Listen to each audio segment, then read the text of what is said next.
$1 95 का हो गया है। अगर बात कंपैरिजन किया जाए तो मैं कुवैती दिनार की भी नहीं बात करूँगा, बहरीन दिनार की भी नहीं बात करूँगा, ओमानी रियाल की भी नहीं बात करूँगा, क्योंकि ये तो दुनिया की लीडिंग करेंसी है। बट $1 95 अगर मैं इसे कंपेयर करूँ अफ़गानी रुपए के साथ, तो अफ़गानी रुपए भी $1 के मुताबिक जो है ₹1.5 है। भाई साहब इतना बुरा टाइम आ गया है रुपए का कि $95 प्रति डॉलर हो गया है। अब बात करते हैं इंडिया की जीडीपी की और साथ ही साथ बात करते हैं इंडिया के कर्ज की। इंडिया की जो जीडीपी है वो करीबन 4 ट्रिलियन के करीब है, बट अगर हम कर्ज की बात करें तो 200 लाख करोड़ रुपए का जो है इंडिया के ऊपर कर्ज है। यानी कि अगर उसे मैं ट्रिलियन में बताऊं तो आपको 3 ट्रिलियन जो है वो सेलिब्रिटी कहाँ गए जो ये कहते थे कि भाई डॉलर रुपए जो है गिरता ही जा रहा है डॉलर के कंपैरिजन में।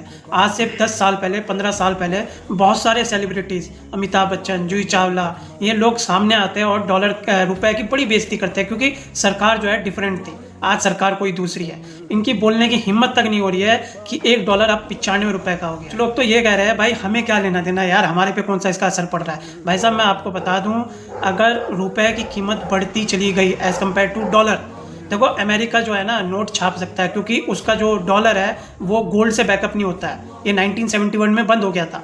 तो अगर अमेरिका को प्रॉब्लम आती है तो वो नोट प्रिंटिंग कर सकता है। मैंने आपको पहली वीडियो में भी बताया था कि नोट प्रिंटिंग अमेरिका के लिए कोई बड़ी चीज़ नहीं है। अगर वहाँ पर इन्फ्लेशन जैसी चीज़ आती है तो वो नोट प्रिंटिंग कर सकता है। बट इंडिया का जो रुपया है वो पूरी दुनिया में नहीं चलता है। ग्लोबल जो ट्रेड होती है वो डॉलर में होती है, रुपये में नहीं होती है। तो अगर इंडिया के अंदर क्या नाम है नोट प्रिंटिंग होती है तो इन्फ्लेशन बढ़ेगी, उससे घटेगी नहीं। आरबीआई की वजह से रुपए में थोड़ा सुधार देखने को मिला।